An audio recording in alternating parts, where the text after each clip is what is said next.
Donc, ce que nous venons d'entendre, chers amis auditeurs, on vient de se rendre compte que c'est pas, en fait, la réponse de la femme lorsque son mari l'appelait, c'était une sorte de, je ne dirais pas de la soumission, mais c'était une façon de, voilà, affectueuse en fait, de la femme de répondre à l'appel de son mari. C'est ce qui a généré ce nom-là. Et moi, je trouve ça quand même assez beau. Et j'aimerais donc que le roi Noah Mani puisse nous expliquer, puisse plutôt nous donner quelques conseils, qu'il puisse donner quelques conseils à l'homme sur les rapports qu'il doit avoir, comment il doit se comporter vis-à-vis de sa femme.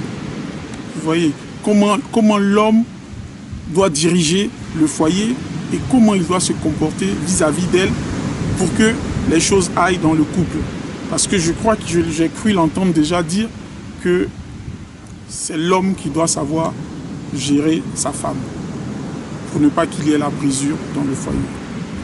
Et puisqu'on parle de la femme qui a répondu, qui avait cette manière soumise, cette manière respectueuse, c'est ça le vrai mot, de répondre aux appels de son mari, est-ce qu'il peut nous donner quelques conseils comment l'homme doit se comporter avec la femme?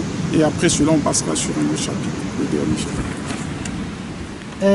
Papa, bonso butuwi di muma onso vovele kala ye ma uvovanga kala. Me bubu tuna yensa tutazaya e bwei bakala kafeti zingila yenkentwani ye bwei mpe nkentwani kafeti zingila ye bakala diani. Ok, ça c'est un premier point. Et le deuxième point, c'est qu'il avait dit que c'est l'homme qui doit être sage. Et puis, le point qui n'a pas fait kunku kantete. Mais kunku kanzole. Nzole le azaya vo bweyi yakala kafeti kadila yenduenga muzinga yenkentwani. C'est vrai que les deux doivent être sages, mais en tout cas, il incombe à l'homme, étant le chef de famille, d'être encore plus sage. C'est ce qu'il avait dit. Donc j'aimerais qu'il puisse détailler ce point-là. Keleka, maintenant keleka, kenkento ye bakala mbe bafetikala yenduenga. Me bukina vo bakala yani una mfumu wa nkento, bweyi bakala kafetikade la yenduenga zinazifue nempasi voka tomadiati saluzingu yenkentwani.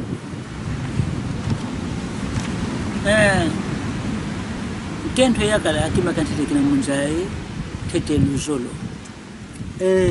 L'homme et la femme, la première des choses qu'on doit savoir dans ce monde ou dans cette vie, c'est de l'amour. Et puis il ne faut pas avoir de l'hypocrisie dans vos vies conjugales. Vous devez être dans la vérité et la transparence.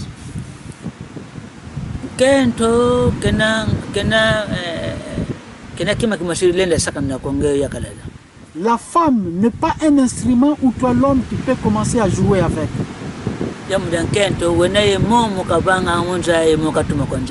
Parce que la femme a une mission spécifique qui lui a été confiée par Dieu. Mais la seule chose que je suis en train d'observer, les femmes ne veulent pas se mettre dans leur place ou tenir en main leurs propres responsabilités.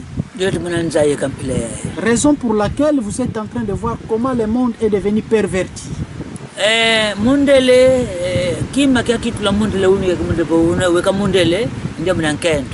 Ce qui a fait de l'homme blanc ce qu'il est aujourd'hui, c'est grâce à la femme.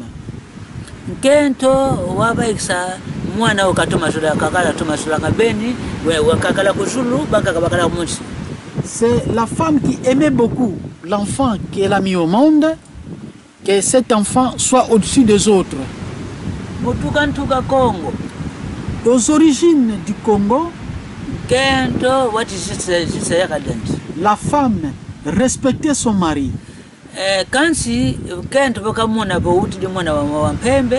Mais quand la femme a mis au monde un enfant brun,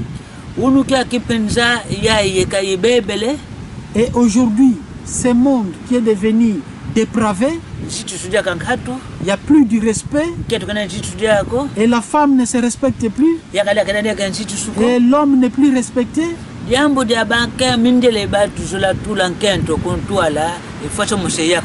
C'est parce que les Blancs ont voulu mettre la femme en même position que son homme. La femme n'a pas créé l'homme. Mais c'est plutôt l'homme qui a créé la femme.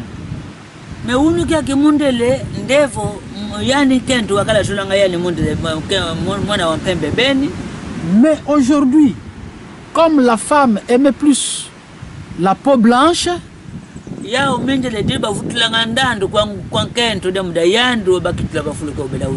raison pour laquelle le blanc cherche à mettre la femme en première position, parce que c'est grâce à elle qu'ils sont devenus ce qu'ils sont aujourd'hui. Et le blanc ne connaît pas le vrai Dieu. Mais l'homme noir connaît le vrai Dieu qu'il a créé. Aujourd'hui, si nous vivons dans le désordre, c'est parce que le blanc veut mettre la femme en lieu place de l'homme.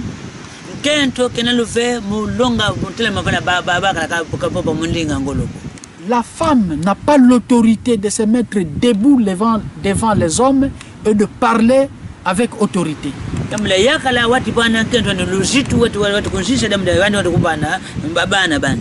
Et la femme devrait donner du respect à l'homme parce que c'est l'homme qui lui donne les enfants. Et de même, la femme respecte l'homme respecte sa femme parce que c'est de elle que viennent ses enfants. Mais si il y a du désordre, c'est parce que l'homme blanc, le blanc est en train d'entêter la femme pour qu'il soit au même rang ou au même niveau que l'homme.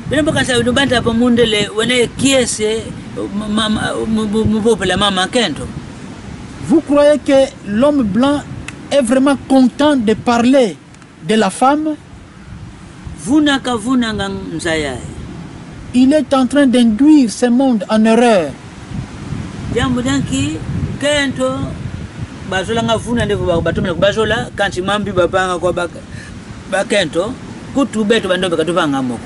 Et il se montre comme si réellement il aime la femme.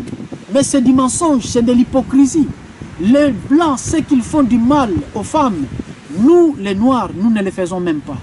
Et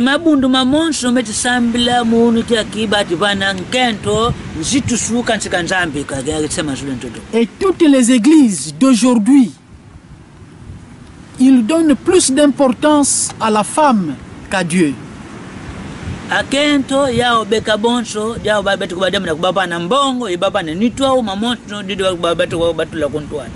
Et les femmes, étant donné qu'ils donnent de l'argent à ces hommes, et ils livrent aussi leur corps à ces hommes, c'est comme ça on les élève à ces rangs-là. Et il n'y a pas de respect, il n'y a plus de respect dans ce monde.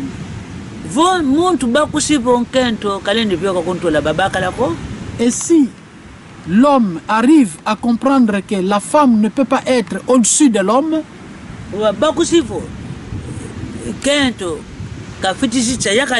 et s'ils vont discerner que la femme doit respecter son homme,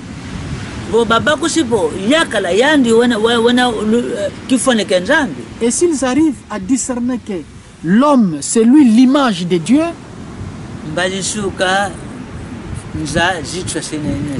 et demain matin, le monde sera respectueux. Et ça sera respectué. Et aujourd'hui, je suis avec vous ensemble. Je voudrais que le monde revienne tel que cela a été aux origines. C'est ça la volonté de Dieu. Puisque nous sommes sur ce volet-là, la dernière question que je vais lui poser là-dessus, c'est j'aimerais aussi que le roi Noah Mani nous dise franchement qu'est-ce qu'il en est des personnes qui disent qu'à l'époque, en tout cas en Afrique, ça a toujours été le matriarcat. Que ça a toujours été le matriarcat et que c'est ça qui est la source en fait, de notre épanouissement. C'est ce que nous devons maintenir, c'est ça, c'est comme ça que ça doit être. Unu kikimpe nzolelevo tata Noa amani kantela parce que bantu bavovanga vo munaluyantiku bavovanga vo kuku Afrika kuku Congo bana bakalanga kunima ya ngudi bana bavuilu kwa ngudi bwe ivo velenge tata amani fafulukina yemudiambo dina.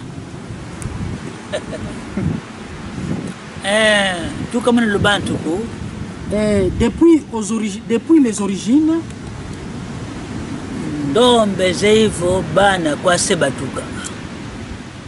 l'homme noir sait que les enfants viennent de leur père. Ils connaissent que c'est Dieu qui a créé tout.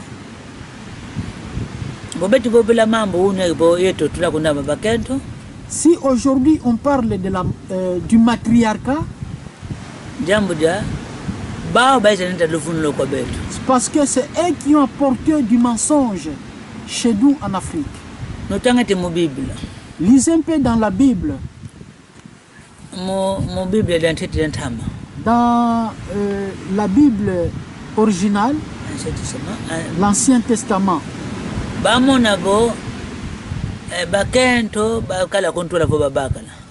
Avez-vous vu que ce sont les hommes qui étaient devant ou ce sont les femmes?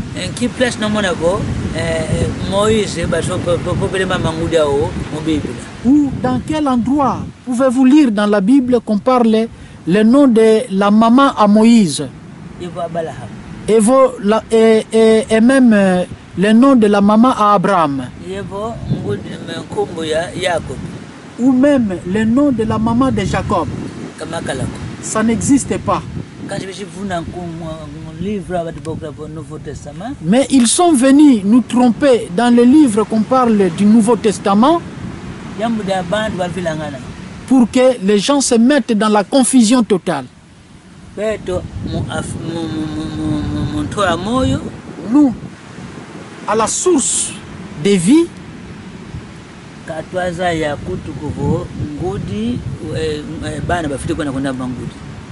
on ne savait même pas que les enfants devraient aller chez leur maman. Nous savions que les enfants doivent aller chez leur papa. Parce que nous connaissons la spiritualité. Ce n'est pas des histoires ou des choses charnel ou physique. Mais c'est vraiment dans la divinité de l'Esprit Saint.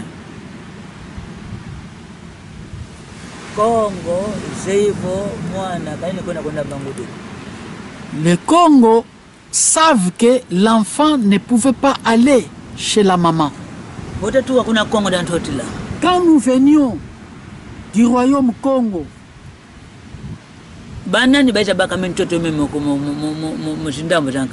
qui sont venus récupérer de la terre dans d'autres contrées. Et quand on parle par exemple du tribu ou du clan Nelukeni, Nalukeni était une femme ou un homme? Si on parlait du clan ou tribu Ntsaku, est-ce que Ntsaku était-il une femme ou un homme? Mais aujourd'hui, dans les différents palabres, on parle de cela que Nelukeni, une femme.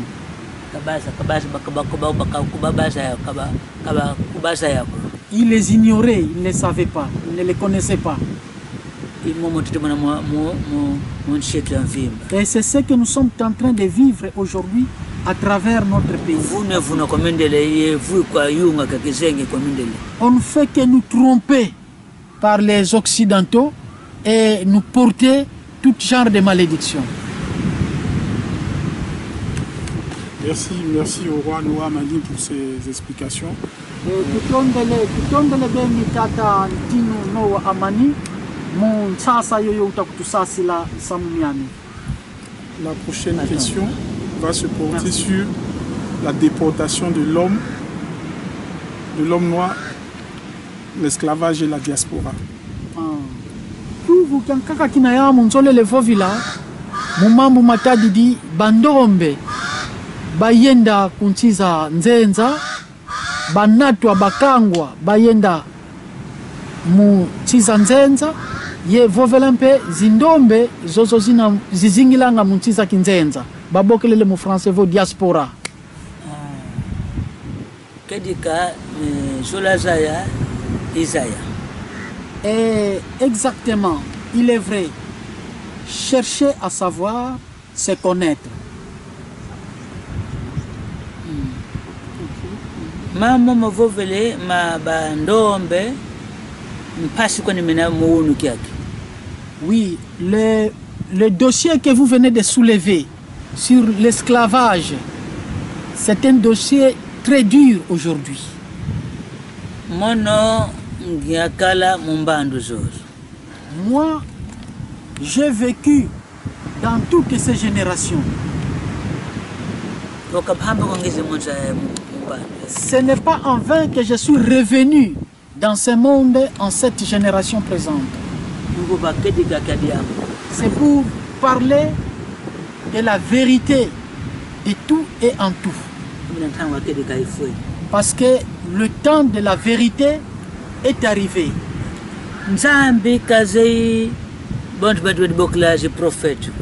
Dieu ne connaît pas tout ce qu'on parle des prophètes. Dieu ne connaît même pas tout ce qu'on dit des pasteurs. Et même tous les différents titres qu'on se donne dans ce monde. Bishop, on parle de bishop, d'archibishop, archevêque, évêque et consorts. Dieu ne les connaît même pas. Tout cela, ce ne sont que des titres et des noms de ce monde. Dieu connaît l'homme par son nom et par son pouvoir. Même le pape, Dieu ne le connaît pas. Même les prophètes, Dieu ne les connaît pas. Dieu connaît l'homme par son nom et par son pouvoir. Et ce sont les élus, les oints de Dieu. C'est cela que Dieu connaît. Tout ce que l'on parle dans ce monde n'est que des mensonges et beaucoup qui ont apporté de l'hypocrisie. Tout ce qui parle des gens qui sont allés en esclavage en Amérique.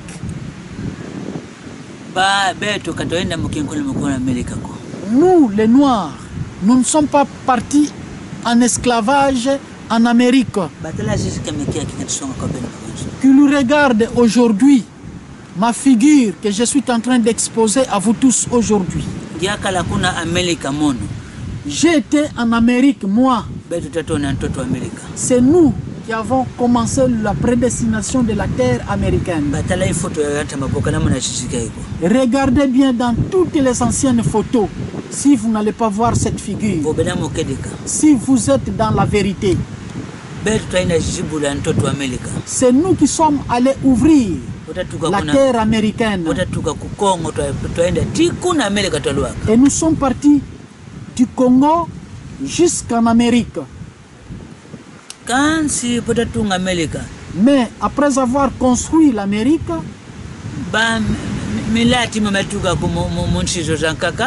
mais tous ces métis qui sont venus dans d'autres milliers, c'est eux qui sont venus pour nous menacer dans notre terre que nous avons érigée en Amérique. Et quand ils nous ont menacés et chassés, nous nous sommes allés nous cacher dans les différentes sources d'eau et dans les différentes forêts. Momba tupanga kweseli. Et c'est de la même manière qu'on nous a traités en Israël. Momba tupanga kungipiti. Et c'est de la même manière qu'on nous a traités en Égypte. E momba banga makuna Melik. Et c'est ce qui est arrivé aussi en Amérique. Momba da bakutupanga mako Sud Afrique. Et c'est de la même manière aussi qu'on nous a traités en Afrique du Sud. Kasi chance betu takimutu kile déjà mtemu wakota kwa Afrique. Mais grâce que nous étions déjà nés et on a introduit de la lumière en Afrique. Et ce serait aussi de même, ça serait aussi pareil. Aujourd'hui, l'Afrique ne serait pas la terre des Noirs. Et dites-moi, la personne qui est venue découvrir la terre américaine, quel est son nom? Christophe Colomb. Et on dit que la terre américaine a été découverte par Christophe Colomb. Et le nom de Christophe Colomb, il était-il blanc ou il était noir? C'était portugais, dit-on. Et bavovangavo muntu nduna wakala mputulukezo. Jambo danki kaka mukuzimona mtoto wa Afrika mputulukezo. Wena mwana mtoto Amerika daka mputulukezo damnaki. Mais pourquoi seulement celui qui a découvert le Congo, la terre du Congo et de l'Afrique, c'est un Portugais, et c'est lui aussi qui est allé découvrir l'Amérique, on l'appelle aussi Portugais. Wow, bantu baita mwana mtoto wa Afrika ya waina mwana mtoto Amerika nkiba kon lombo monchio yuzunga kwa kamvimba ya mamba kon lombo. Mais pourquoi ceux qui ont découvert le Congo et qui ont découvert l'Amérique, ils n'ont pas l'argent, ils n'ont pas de moyens? Est-ce qu'ils étaient-ils des bourriques ou ils étaient des intellectuels? Et vous dites que quand les Blancs sont intelligents, ils ont beaucoup d'argent. Mais eux qui arrivent à découvrir, pourquoi ils n'ont pas de moyens? C'est du mensonge. Le Portugais, c'est un bourrique.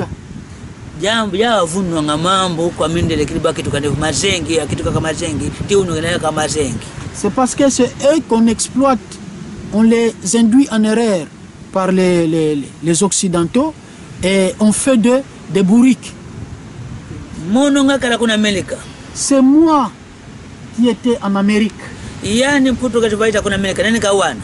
quand lui, le Portugais, est arrivé en Amérique, qui l'a rencontré là-bas? Qu'ils disent la vérité là-dessus. Qu'ils disent la vérité là-dessus. C'est un blanc ou un noir? L'Amérique n'est pas un pays de quelqu'un.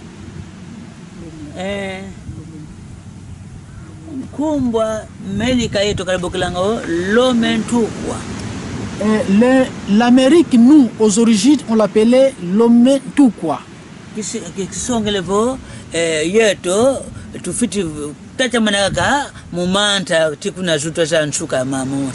signifie que nous devons persévérer à nous élever, à monter de niveau et à marcher sur la réalité du monde. Est-ce que le premier roi qui a régné sur la terre américaine et connaissent son nom? Il était-il blanc ou noir? Qu'il me donne le nom de ce blanc.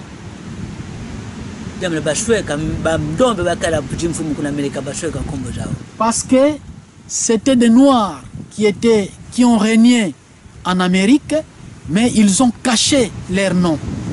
Et même la première personne qui a fabriqué l'avion, était-il blanc ou noir? C'est nous, les Noirs, qui avons fabriqué l'avion.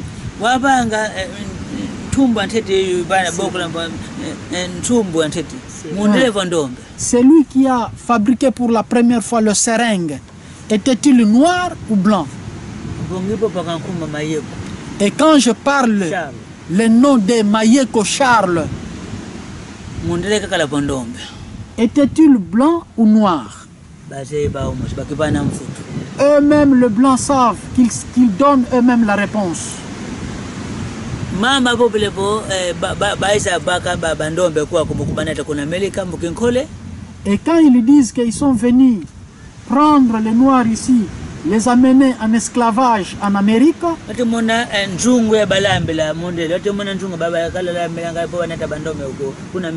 voyez-vous la marmite qui servait pour préparer de la nourriture qu'on donnait aux Noirs qu'on déportait en Amérique. Et le câble, le chêne qu'on attachait les hommes qu'on ramenait de l'Afrique pour l'Amérique.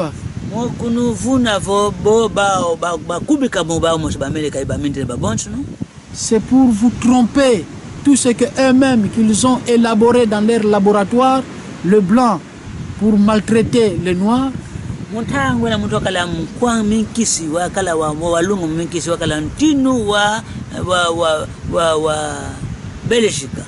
À l'époque, celui qui était le grand maître dans le fétiche, la sorcellerie et consorts, c'était le roi de la Belgique.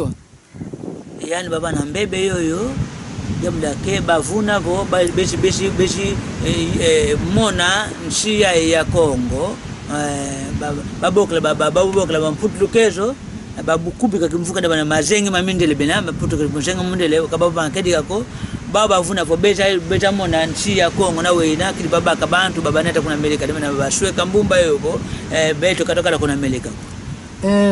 C'est comme ça qu'on avait confié, les Occidentaux ont confié la mission au roi de la Belgique de faire du montage, recruter les Portugais.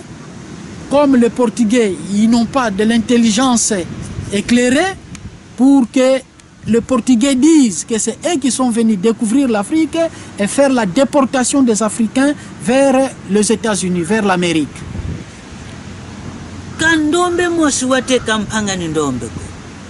Aucun noir qui a vendu son frère noir. Et quand ils sont arrivés ici, pour tromper que nous n'étions pas en Amérique, ils sont venus créer et mettre du désordre ici chez nous en Afrique, réquisitionner les gens, les personnes par force, les femmes par force, et beaucoup ont trouvé la mort. Pour les déportés vers l'Amérique et dans d'autres pays occidentaux.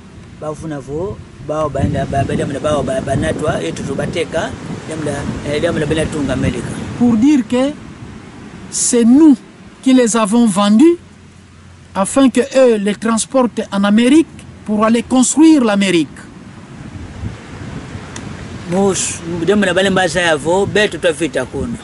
Pour que le monde ne puisse découvrir que c'est nous les Noirs qui étions les premiers en Amérique.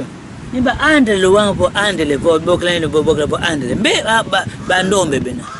quand on parle de André, les Andélé, quand on parle de Andélé, mais les Andélé là, ce sont des Noirs, ce ne sont pas des Blancs. Aujourd'hui, les Andélé, c'est qu'aujourd'hui nous appelons les Indiens. D'où sont-ils venus? N'est-ce pas au Congo? Et leurs ancêtres, ne sont-ils pas venus du Congo? Qui les ont chassés en Amérique? N'étions-ils pas ensemble? N'est-ce pas les Blancs? Mais pourquoi le Blanc refuse de dire la vérité? Aujourd'hui, je suis avec vous ici au Congo. Et je vous avais dit que j'allais rentrer dans mon pays d'où je suis venu. C'est là où je parlerai la toute vérité pour purifier et éclairer le monde entier. Vous les connaissez. Mais aujourd'hui, je suis avec vous ensemble. Merci au roi Noah Amani. Tondele tata ntinu Noah Amani. J'aimerais juste dire deux petites choses. Il y a certaines personnes avec qui, des fois, nous avons causé, et ces personnes nous ont fait comprendre selon leur point de vue que pour eux, leur religion, c'est la science, et que ça, c'était pas une question au roi, hein. C'est juste un ou deux trucs que je veux préciser, et que pour eux, leur religion, c'est la science, et que c'est à la science qu'on doit tout ce qui est dans la vie ici. Et ça, je pense que c'est quelque chose qui peut vraiment être débattu, parce que le roi Noah Amani nous a expliqué ce que c'est que la science en vérité, et que la science, par exemple, les mathématiques, c'est le plus bas niveau en gros de l'intelligence, parce que ce sont des sciences où l'on fait des choses, on vérifie, on tâtonne, et puis tantôt ça marche, souvent ça échoue. Et donc c'est vraiment le plus bas niveau, et une autre fois nous allons détailler ces choses-là, une autre fois nous allons lui donner l'occasion où on va rentrer vraiment dans le fond de ce genre de concept, parce que ça en a dérouté plus d'un. La dernière chose que je vais demander au roi Noah Amani, c'est de nous dire, de s'adresser au peuple du monde, de s'adresser à tous les internautes, à tous ceux qui nous suivent, pour nous dire, pour nous parler du royaume qui va bientôt se mettre en place. Dans le sens où, est-ce quelque chose qui va apporter beaucoup de bien à l'être humain, ou bien, en tout cas, qu'est-ce qui nous attend? Ingeta.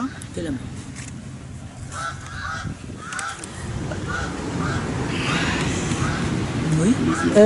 Ingeta mono kiuvu kyankaka nzolele ya kwa tata Noah Amani adi tumwene vo bayingi munza beta vovavo bau bazolele tula minu kia mu science muna science kaka kadi muna science imuna mutatuka mawonso momo metasalavo mzaya zinga. Alors bwabu nzolele vo tata Noah Amani tinu tata Noah Amani wavova kwanza ya mvimba kimana vo baonso bena munza betakala ba internaute beta landa television zi radio yebo maonso pasi bazaya vo kintinu kitakuisa munza nchansa sa kintinu yokyokyo ye kintinu kyokyo ncha luzingu lunavana kwa bantu munza eske bantu si bazinga bombote evo kintinu kyokyo sitatula bantu bazinga mumpasi evo bwe imali nakadila Matili masayu atifopila munchayai momba tipangala yao kamena foso mena kwa tata mwanda vela. Comme vous êtes en train de le constater, les hommes de science et consorts, tout ce qu'ils sont en train de faire aujourd'hui, ça n'intéresse même pas le Saint-Esprit. Masayu les connaissances ne sont pas telles que vous êtes en train de les vivre aujourd'hui.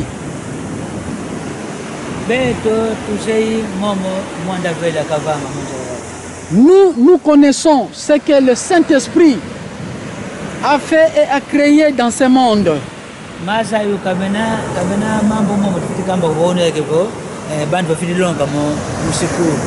Les connaissances ne sont pas telles que cela est aujourd'hui que les gens doivent apprendre à l'école. Quand le Père Saint-Esprit a créé l'océan, il a demandé l'intelligence à qui? Moi, je n'ai pas fait l'école. Mais je connais tous les mystères de cet océan. Et même l'océan me connaît.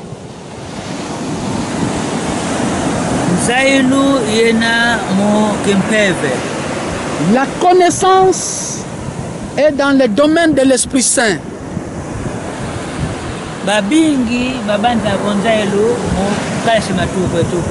Beaucoup connaissent que la connaissance vient de l'école. La grandeur de cette création,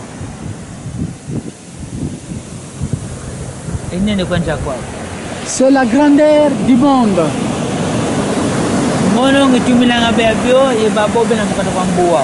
C'est moi qui commande tout et tout ce qui est dans cet océan. Par l'ordre de mon Père, le Saint-Esprit.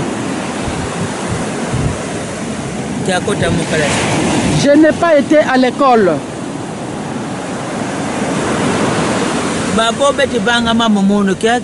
Tous ceux qui sont en train de faire des choses maintenant, on les appelle des scientifiques.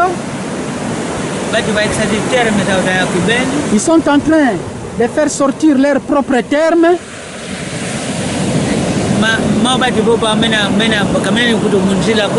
Et tout ce qu'ils disent là n'est même pas dans le droit chemin. Et les gens leur prêtent attention. Et c'est lui qui a créé tous ces mystères. Il était dans quelle école?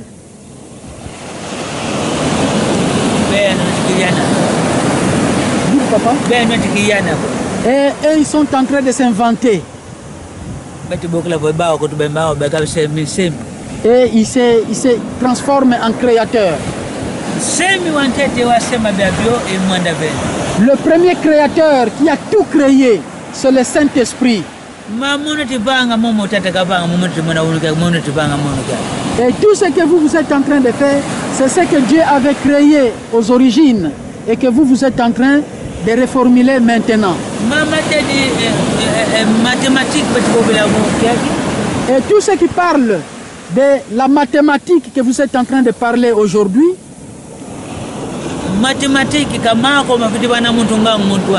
ce n'est pas de la mathématique qui doit donner de l'intelligence à l'homme. Et tout ça, c'est pour distraire le cerveau ou les connaissances des gens.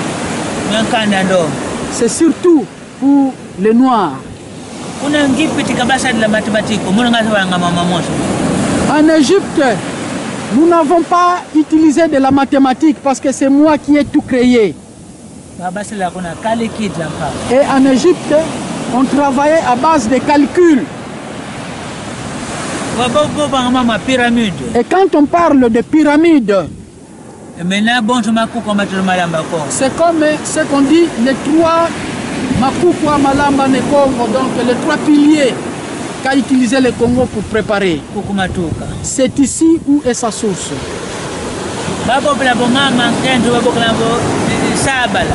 Et quand on parle, le nom de la femme dont on parle dit la reine de Saba. Saba n'était pas une reine, mais elle était la fille d'un roi. Mais vous l'appelez reine. Nous, dans le royaume Congo, on n'avait pas un roi femme. Quand on parle de Maman Kimpavita, elle n'était pas reine. Elle a cherché à devenir reine. Elle a trahi son oncle pour qu'elle devienne reine. Mais la femme ne devienne pas roi ou reine. Mais aujourd'hui, vous êtes en train de les publiciter. C'est comme ça que le monde a été créé. Tout ce qui est de vrai, de juste qui est dans ce monde, ils ne veulent pas l'écrire. Mais les mensonges, c'est ce qui est écrit et publié. C'est moi qui ai commencé le premier écrit dans ce monde. Et que l'océan me panique.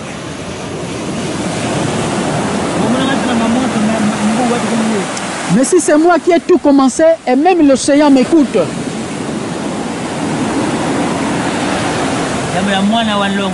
Parce que je suis le fils du Saint-Esprit. Et Et même tous les esprits me respectent. Ils parlent que c'est moi qui ai marché sur l'eau. C'est du mensonge.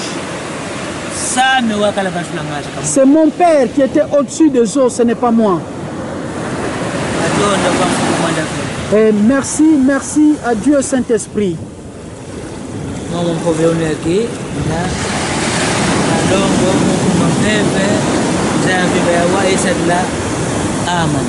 Tout ce que je viens de dire aujourd'hui, c'est au nom de l'Esprit Saint et que le monde entier m'écoute et applique ce que je viens de dire au nom d'Amani. Amen. Amani.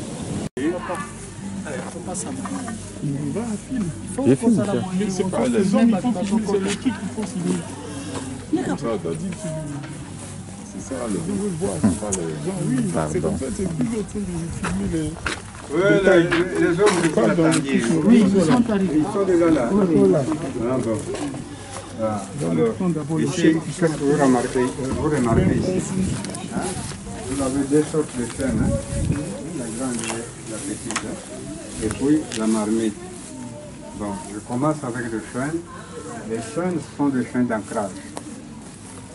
Vous comprenez bien l'ancrage. Voilà, exactement. Le bateau pas de ce moment-ci, hein. Le bateau de l'époque, des voiliers, ou bateau à voile. Donc ça, il était question d'un naufrage d'un navire anglais. Un navire anglais. Donc, bateau donc, en provenance peut-être de l'Angleterre, qui s'est chaviré ici. Donc ça sont des chaînes, hein, qui étaient presque abandonnées. Donc c'était une trouvaille pour les acheteurs d'hommes, les trafiquants des êtres humains, ceux qui achetaient des esclaves, qui faisaient le marché des esclaves. Hein? Alors, ils ont trouvé ça, pour leur, ils ont utilisé ça, hein, pour leur servir, hein, pour les esclaves qu'ils achetaient. Ils ligotaient des esclaves.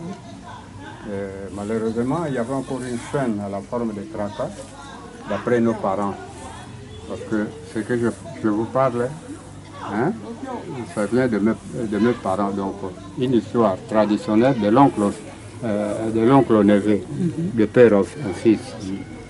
Alors, il y avait encore de petites chaînes à la forme de tracas qu'ils utilisaient ensemble avec des grandes chaînes pour pouvoir les ligoter et les amener là où ils devaient aller pour attendre le jour où ils auront l'occasion de les embarquer à la destination inconnue.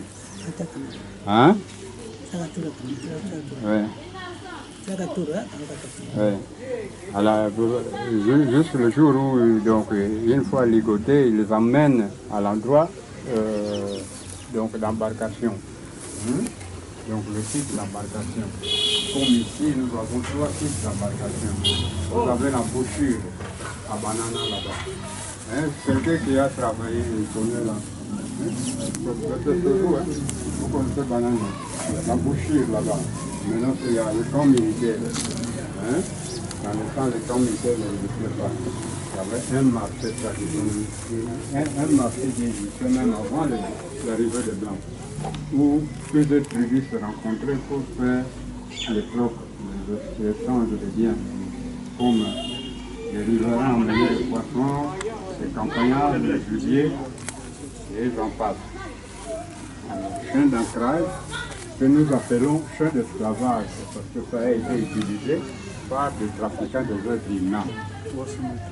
Sinon, ce sont des chiens. Ça n'a pas été créé pour que ce soit long, tu prends juste les parties importantes et puis tu poses, tu stoppes. Nous, après, on va de toute façon, ça sert à rien, tout ça dure. C'est juste les ont utilisés pour attacher les esclaves. Hein? On va s'arrêter là où